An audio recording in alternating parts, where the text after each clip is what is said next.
निकल रहे हो। आप निकल रहे हैं और आपका राइट हैंड है, सीधा हाथ है, घर के बाहर शमी का पौधा है।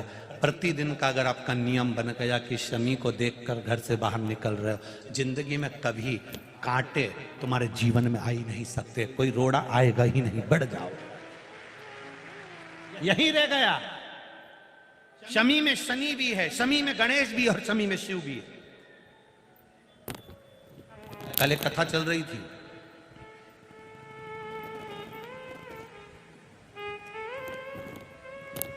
उस कथा में कोस ब्राह्मण राजा रघु के पास जाकर कितनी स्वर्ण मुद्रा मांगे थे? बोलो बोलो जम के, 14 करोड़। और उनके गुरु वर्तंतु ऋषि ने मांगी थी कि मैंने तुझे पढ़ाया है तो मुझे 14 करोड़ जो तूने विद्या अध्ययन करी है उसकी शिक्षा हेतु 14 करोड़ सोने की मुद्रा मुझे ला कर दे। और कोस ऋषि की आंख में जल था, राजा रघु के पास चले गए थे। वो रघु जिनका आज तक नियम लिया जाता है कि रघुकुल रीत सदा चली आई, प्राण जाए पर वचन। कोस आए, कोस ब्राह्मण ने आंख में जल भरा था। राजा रघु ने देखा, शिव जी की पूजन करके उठे थे राजा रघु, और उन्होंने देखा कि एक ब्राह्मण दरवाजे पर खड़ा हुआ है, आंख में अश्रु है उसके, नैनों में जल भरा है उसके। पूछा, क्या बात है ब्राह्मण देवता, क्या हुआ? हुआ क्या ब्राह्मण देवता, क्यों रो रहे हो?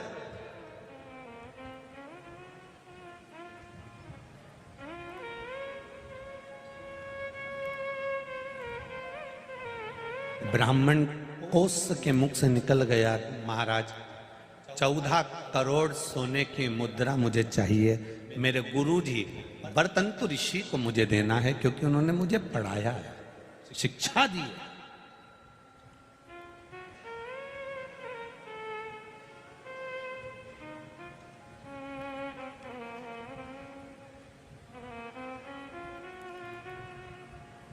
चौदह करोड़ कैसे दूंगा मैं आपको? अभी तो मैंने 3 दिन पहले यज्ञ करा है, बड़ा यज्ञ हुआ, समापन हुआ, पूरा कोष उसमें समाप्त हो गया। अब मेरे पास इतना नहीं बचा। 1,000 मांग लो, 5,000 मांग लो, 10,000 मांग लो, 20,000 सोने की मुद्रा दे देता हूं। 1 करोड़ भी अगर सोने की मुद्रा मांगते हो तो दे देता हूं, पर 14 करोड़ सोने की मुद्रा कैसे दूंगा? 14 करोड़ सोने की मुद्रा मेरे पास नहीं।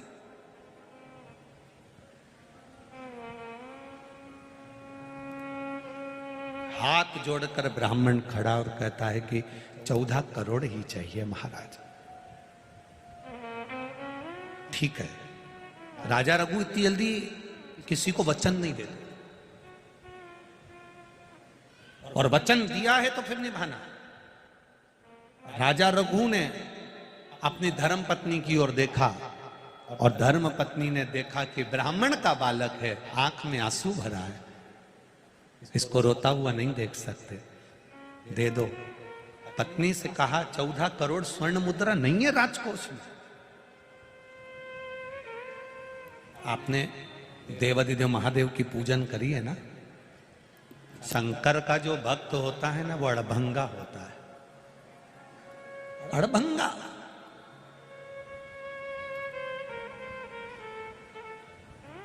शिव का जो भक्त है वो अड़भंग है, थोड़ा बहुत नहीं देता वो। इस व्यासपीठ ने देखा है कई कथाओं में लोग शंकर जी के मंदिर में जाकर कहते हैं, इतने साल हो गए भगवान संतान दे देना। भगवान जब भी देता है 1 की जगह 2 दे देता है। इस व्यासपीठ एक पत्र आया, इसमें भी लिखा उन्होंने, देखो। मैं नंद किशोर पवार, सेन निवासी, ग्राम भदवासा, जिला रतलाम, मध्य प्रदेश से हूं। मेरा मोबाइल नंबर ये है, कहीं बैठे हो तो हाथ हिलाइएगा, कहीं बैठे हो तो हाथ हिलाइएगा जहां कहीं भी बैठे हो। दोनों हाथ ऐसे हिला देना, कहीं बैठे हो तो दिख जाएंगे। महाराज नंद किशोर पवार, सैन निवासी, ग्राम भदवासा, जिला रतलाम, मध्य प्रदेश। मोबाइल नंबर ये। गुरुजी, भोले बाबा का क्या बखान करूं। मेरी बेटी की यहां संतान नहीं थी, डॉक्टरों को बताया तो बच्चेदानी में गठान बता दी थी, और बच्चेदानी में गठान थी तो संतान का सुख मना कर दिया था। आप कहते हो कि देवादिदेव महादेव पर छोड़ दो। हमने बेटी से कहकर शिव जी की आराधना प्रारंभ करवा दी। शंकर जी को जल चढ़ाना, सफेद आंकड़े की जड़ कमर में बांध लेना, तुमरुका जी का नाम लेकर शिव जी की आराधना करना। बेटी का गर्भ ठेर गया। गुरुदेव, गांठ भी थी, गर्भ भी था। डॉक्टर को दिखाया, सोनोग्राफी कराई। डॉक्टर ने कहा हमने मना करा था कि संतान मत होने देना, इसको गठान है गर्भाशय में, बच्चेदानी में। अब बच्चेदानी में गठान भी थी और संतान भी ठहर गई। ये बाबा की कृपा थी। डॉक्टर ने मना करा था तो भी संतान उसके गर्भ में आ गई। गुरुदेव, 5 रिपोर्ट हुई, 5 में गठान दिखी। 6 रिपोर्ट हुई, 6 में गठान दिखी। और आखिरी में जब बच्चे का जन्म हुआ तो वो गठान नहीं थी, एक बच्चे के साथ दूसरे बच्चे ने जन्म ले लिया था। 2 बच्चों का फोटो मैं लगा रहा हूं। ये मेरे घर में मेरी बेटी की यहां जो संतान हुई उसके फोटो हैं। आप आस्था चैनल के माध्यम से देख सकते। इन्होंने एक लाइन लिखी है नीचे दूसरे पृष्ठ पर कि गुरुदेव, गठान कहां चली गई किसी को नहीं मालूम, पर बाबा की कृपा से मेरी बेटी की यहां संतान हो गई। ये शिव तत्व की प्राप्ति है। इसी को शंकर की उदार। शिव थोड़ा नहीं देता, शिव देता तो बहुत देता। धर्म पत्नी भी हो तो ऐसी हो जो पति को एक बल प्रदान करे, एक हिम्मत प्रदान करे। कई धर्म पत्नियां पति को बल नहीं देती, बल्कि उनका बल तुमसे कुछ नहीं बन सकता, तुम ये कार्य नहीं कर सकते, तुम ये नहीं कर सकते, तुम वो नहीं कर सकते, उसको बल विहीन कर देते। धर्मपत्नी पति को बल प्रदान करे। पहले एक नियम चलता था राजघरानों में, पति अगर युद्ध करने के लिए जाता था तो धर्मपत्नी तिलक लगाती थी और तलवार का तिलक लगाकर पति के हाथ में देती थी कि जाओ और जीत कर आओ, जाओ और जीत कर आओ, विजय प्राप्त कर आओ। धर्मपत्नी पति को बल प्रदान करती थी कि घबराना नहीं है, डरना नहीं है।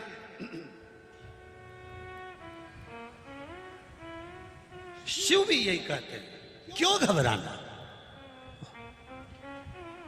विपदा की जब घड़ी आ जाए, विपदा का जब समय आ जाए, विपदा तुम्हारे सामने हो तो घबराना नहीं है। मेरे साथ हैं भोलेनाथ जी, किस बात की चिंता। क्यों चिंता कर, जो होगा देखा जाए।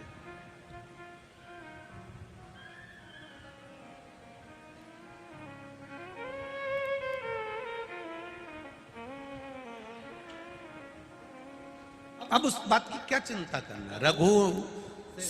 राजा रघु से उनकी धर्म पत्नी कर रही है। शिव जी की पूजन कर आयो, शंकर जी का अनुष्ठान कर आयो, शंकर की आराधना कर आयो। आपसे अगर कोई कहे तो तुम कह सकते हो शिव महापुराण की कथा सुनकर आयो। किस बात का डर, किस बात का घबराना। महादेव पर विश्वास है, टूट पड़ो।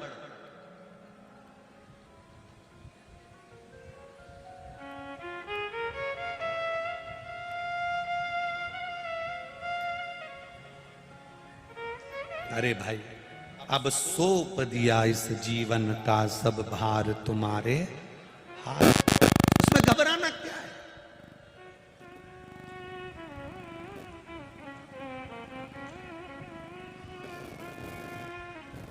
हम क्यों घबराएं, किस लिए। अब राजा रघु ने धर्म पत्नी का कहना माना और वचन दे दिया, ब्राह्मण देवता कल शाम के समय प्रदोष काल में आना, मैं आपको 14 करोड़ स्वर्ण की मुद्रा दे दूंगा। ब्राह्मण आंख के आंसू पहुंचा, प्रणाम किया, जय हो महाराज आपकी, धन्यवाद, 14 करोड़ सोने की मुद्रा आप दे रहे हैं, धन्यवाद, साधुवाद है आपको, बहुत बहुत साधुवाद है आपको। जय जयकार करता हुआ ब्राह्मण चले गया। चिंता में पड़ गए राजा रघु, 14 करोड़ सोने की मुद्रा कहां से लाऊंगा?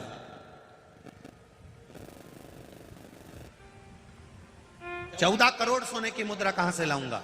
और इतनी मुद्रा किसी आसपास के राज्य में भी नहीं है कि किसी राजा से लेकर जाऊं, किसी प्रजा से लेकर जाऊं, किस राजघराने में जाकर मैं 14 करोड़ सोने की मुद्रा लाऊंगा? धर्मपत्नी ने कहा, जरूरी है कि आसपास के राज्य में आक्रमण करोगे और सोने की मुद्रा लाओगे? अगर लाना है तो 14 करोड़ सोने की मुद्रा इंद्र के पास मिलेगी। अभी तक नीचे आक्रमण करा था, अब की बार ऊपर आक्रमण करना है, घबराना नहीं है। इंद्र, अरे राजा रघु कह रहे हैं अपनी धर्मपत्नी से, इंद्र, हाँ तो क्या हुआ? शिव का नाम लो, हर हर महादेव का एक नारा लगाकर टूट पड़ो। और राजा रघु ने तुरंत इंद्र के ऊपर आक्रमण करने की तैयारी कर ली। सेना तैयार, तब तैयार, बल तैयार। पत्नी के कहने पर आज राजा रघु देवाधिदेव महादेव की आराधना कर कर जाने लगे। जैसे ही जाने लगे, जाते जाते राजा रघु बस आगे बढ़े ही थे और बढ़ते ही धर्म पत्नी ने राजा रघु के हाथ में एक शमी का पत्र दे दिया, एक शमी का पुष्प जिसका कलर नीला था, गुलाबी था, वो पुष्प शमी का राजा रघु के हाथ में दिया। रघु ने वो पुष्प देवाधिदेव महादेव को समर्पित किया और इंद्र के लिए जाने की तैयारी करी। इतनी देर में तो इंद्र के पास पहुंचे ही नहीं, इंद्र स्वयं राजा रघु के पास आकर खड़ा हो गया। स्वयं इंद्र आ गया, राजा रघु स्वयं राजा रघु के पास स्वयं इंद्र पधारे, स्वयं इंद्र राजा रघु के पास। रघु, आप कौन? इंद्र। मैं तो आप ही के पास आ रहा था, आप ही के पास पहुंच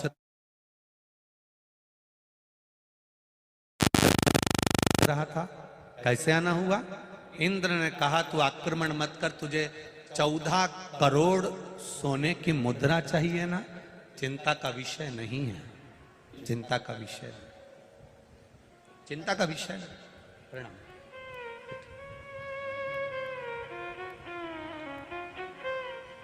हमारे बीच संत पधारे, एक बार जोरदार ताली बजाकर स्वागत करिए। 14 करोड़ सोने की मुद्रा का विषय नहीं है तो चिंता मत कर। तूने जब एक शमी का पुष्प देवाधिदेव महादेव को समर्पित करा है तो उसका बल इतना है कि 14 करोड़ सोने की मुद्रा तो इंद्र को देना ही पड़ती है। एक पुष्प यदि देवाधिदेव महादेव को शमी का भूल से भी चढ़ जाता है तो उसका जो लाभ है, उसका जो फल है, उसका जो आनंद है, उसका जो एक आशीर्वाद है, वो 14 करोड़ स्वर्ण मुद्रा के बराबर होता है। तो चिंता मत कर।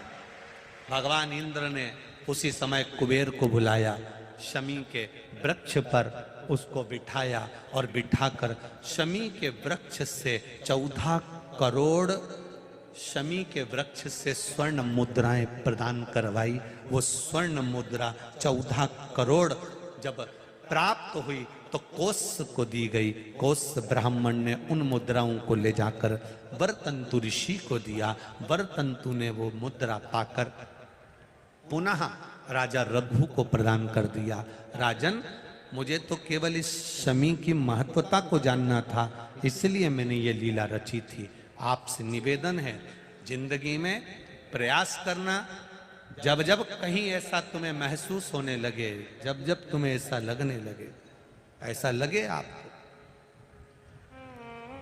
कि जीवन में संपदा की वैभव की थोड़ी सी कमी सी लगने लगे तब प्रयास करना, प्रयास, तब प्रयास करिएगा कि कहीं नहीं जाना। एक शमी का पुष्प आस्था चैनल पर आप लोग दर्शन कर रहे होंगे, नीले कलर का एक सवेरे कोई पत्रकार बंधु भी हमको ला कर दिए हैं, शमी का पुष्प।